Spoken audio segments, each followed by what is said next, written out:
So let's talk about monsters. I want to know about the vampire nerd in college snacking on the Jock.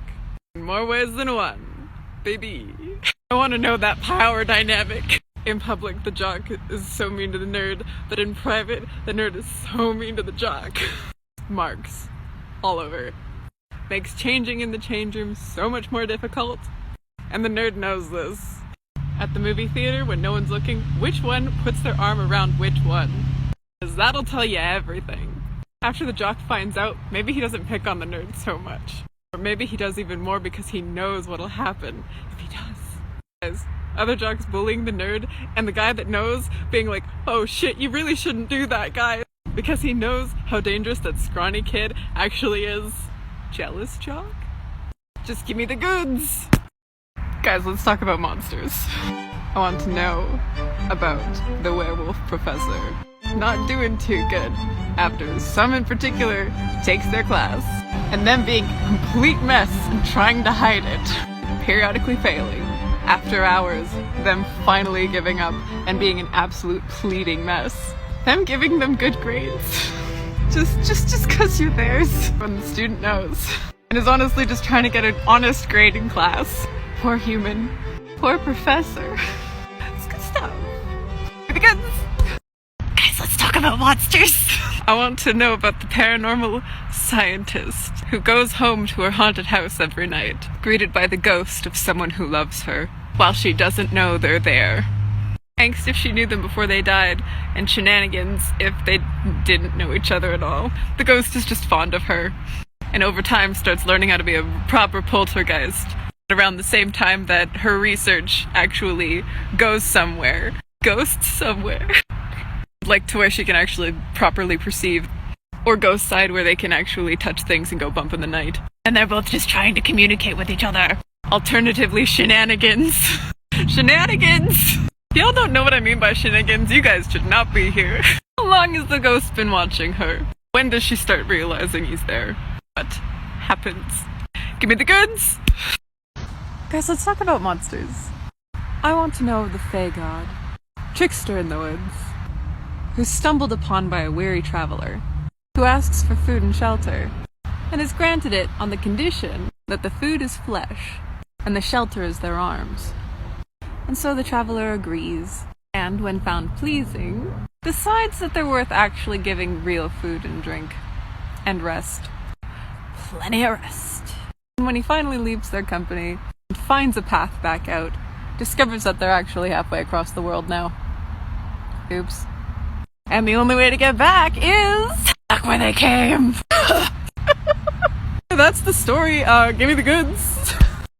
Let's talk about monsters. I want to know about the skeleton monarch and the human trapped in their treasure dungeon. The one that everyone's trying to always save. I want to know what that relationship is like. How well does the skeleton keep their prisoner?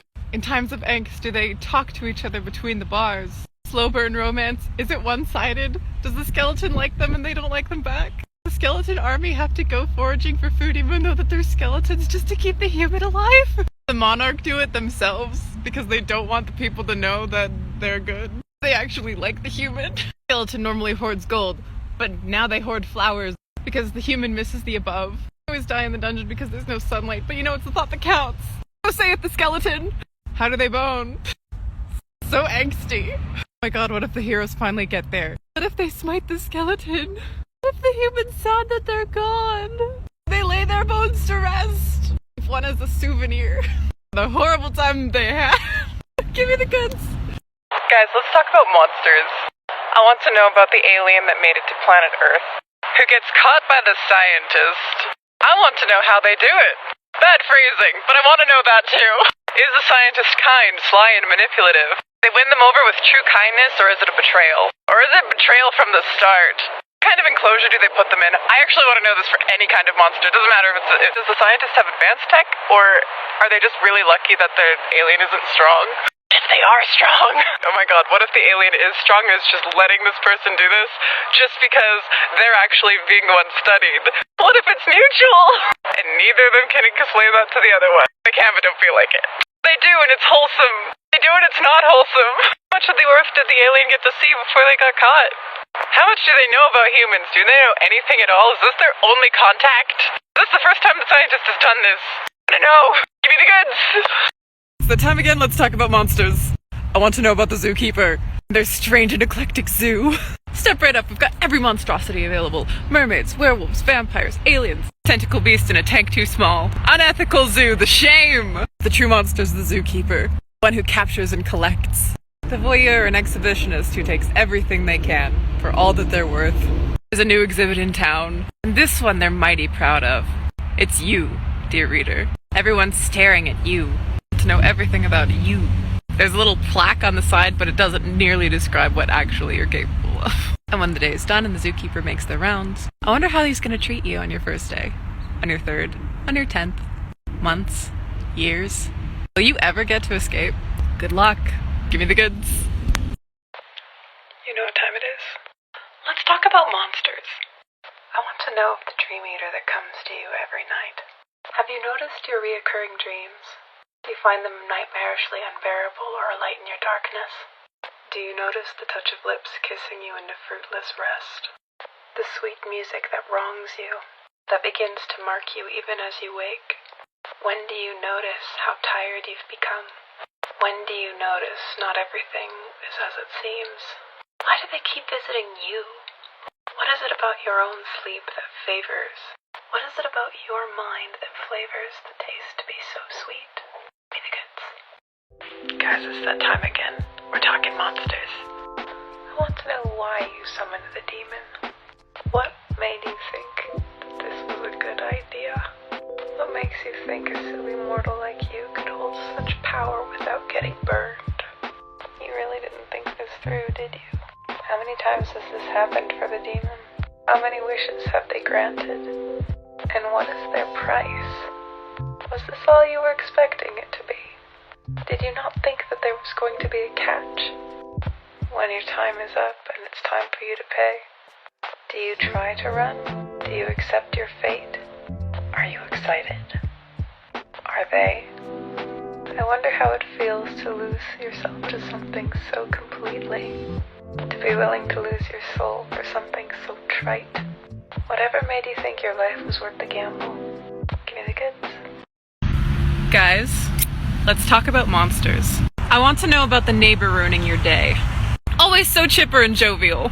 Pruning their hedges with expert precision. They talk to you like they know you. But how could they when you're so closed off?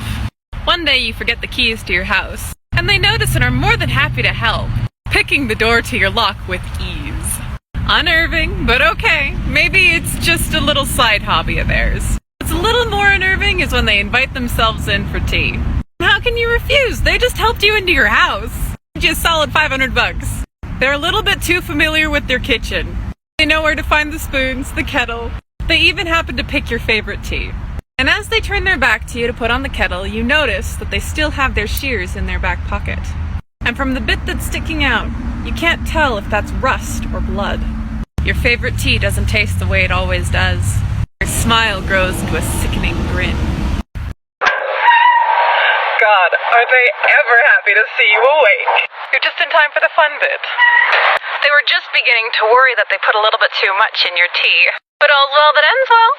Not for you, though. Where on earth are you? You don't recognize where you are at all, only that it's in the middle of nowhere. They've wanted to see you like this for quite some time, but someone keeps getting in the way. They ask you very politely to turn your head to the right, and you notice with horror your significant other tied to the tracks. Honestly, they're just happy you're all right. You try to call out to them, but sadly, that makeshift gag is holding out quite nicely. It really suits you, you know. Really, you should look like this more often. My pet. The train is coming. They cut you on the cheek, and they move your face to watch. You want to shut your eyes tight, but you can't look away. You just can't look away. When you hear the crunch under the tracks, they move themselves behind you to say, "This is what happens when people get between me and what I want. And what I want, dear reader, is you." Part 3, anyone? Do you wish to continue? Say, "What I want is you." Guys, let's talk about monsters. I want to know about the water nymph that calms the souls of weary travelers, be it through her soothing melody or to be carried through the depths. Are you summoned by the sound of the babbling brook, or is it the miraged beauty of her form that captures your heart? Under her spell, does the world seem a little bit brighter, a little bit colder? Does the icy chill of her fingertips feel warm against your supple skin? Do you lose yourself to the current of your thoughts? Does she feel lost too? Is she just looking for someone who will free her? Is she looking for the one that will withstand her words, her beauty, her silence? When the caress of the water's edge finds you, does the rush of panic spring to mind only to be watered down, diluted as much as your sanity for coming here at all? What can you bargain with that will let her let you be? If you have the mental fortitude, why would she let you go? Your body is warm after all. Give me the goods. Guys, let's talk about monsters. The path you took at dusk is not what it seems, and sooner or later you end up falling astray. You find a place you were never supposed to, and like a fool enjoy your stay. Problem is, you're not the only one who likes it here. There's a creature that's hot on your trail. You hear a rustle behind you. When they reveal themselves, it's not what you'd expect. The only thing that really registers is those glowing eyes. They grab you by the scruff and push you down. But for some reason you just can't seem to be afraid. See, it's been a while that you've had any attention paid to at all. And geez, if this is the way you're gonna go out, why not? The towering figure finds this confusing, pulls you back up, realizing that this might be the actual first conversation that they've had in forever. And so you get to know one another instead. And then they push you down again, for a different kind of meal. Give me the goods. Guys, let's talk about monsters. I want to know about the one following you in the woods. It's caught your scent, but why? Did you end up in their den? Did you find a hidden place? Do you just look like the right type? Maybe they've never smelled anything like you before. Regardless, they're gaining. And honestly, there's nowhere to hide. When do you notice you're being tracked? When do you realize by what? When you see their otherworldly nature for the first time, do you scream or is it silent? How do they catch you? How long does it take? Are they towering? What do they demand? Give me the goods. Let's talk about monsters. I want to know about the one in disguise. The one you can't understand is what it is. The one you've lost touch with that comes back just a little bit too different. The one who looks like you. Let's talk about monsters. Tell me about the highwayman. You're driving on a long stretch of highway. No civilization on either side of you for as far as the eye can see. And yet there is a man holding out his thumb, not walking, standing. He starts out as a speck on the horizon, and as you get closer, you notice things. The way his eyes shine wrong. Though it's broad daylight, it's like the sun doesn't reach him. Where could he have come from, and how long has he been standing there? Are you going to stop and let him in? I mean, it's not like there's going to be another car anytime soon. His voice rumbles dark like a shadow, foggy and cracked. When he gets into your back seat, the laugh sounds like it comes from everywhere. And he says nothing else as you try to make small talk. As you keep driving through the fields of wheat, you notice a cross where a scarecrow's gone missing. And soon after, there's another car that's already screeched off the road, with no reason why in sight. Give me the goods. You know what time it is. Let's talk about monsters. I want to know about the one who knows how to silence you. The one whose hush ensnares you. The one you don't know is there until it's too late. Who takes your scream before it catches in your throat, and in the darkness binds you. I want to know if you're ever found. Do they love to hold you in the sweet quiet? Do they hate when you try to speak? Are they silent too? Can they communicate, and if so, how? What do they say? Is it a ghost? A demon? Some strange alien tech? A biological phenomenon? Like a virus that spreads? If you've been quiet for so long, voice hoarse with no noise, at what point do you stop trying to speak? And if it ever releases you, do you remember how? Give me the goods. Guys, let's talk about monsters. I want to talk about the one you haven't seen for a while. It's been 10 years, so obviously they've changed. But there are little things that you remember that just seem a bit too off. They used to love coffee, but now they can't stand the taste. You tell them your old inside joke and they stare at you blankly, completely at a loss for what you're talking about. They keep mispronouncing your name, even though that they knew you since childhood. For someone who used to be known for being warm, their hands are icy cold to the touch. What could they have seen since you last saw them that made their eyes look so hollow? What have they come to know that has made their laughs so brittle? Like two stones chafing together. Why does their skin somehow feel loose? And how did they not just notice their entire fingernail fall off onto the table? Oh god, who are they? Give me the goods. Guys, let's talk about monsters. I want to know about the one you went camping with. I want to know what weird behaviors they exhibit at the campfire. Are they a little too enamored with the moon? Did they bring raw meat and didn't cook it? Are they extraordinarily repelled by the smoke? Or does it seem as if the fire is speaking to them? More than a normal person on a regular camping trip. You hear the tent next to you unzip in the middle of the night, and the crunch of leaves as they leave. They leafed you. Do they wander by the lake? Do they look for a space alone? Where are they going? What's the moment you find out what they really are? Are they in or out of control? How does that make you feel? How does it make them feel? Are you gonna be okay? Give me the goods.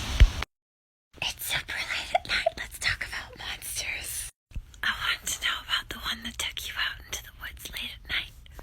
You guys went out on a funky romp in the middle of the woods, and then you found a forbidden place.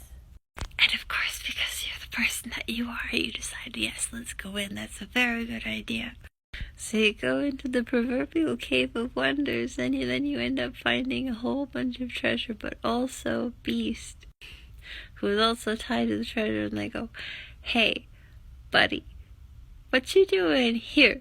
What the fuck? And you're like, don't judge me, I'm the one that found the bloody treasure. And your friend's like, what about me, bruh?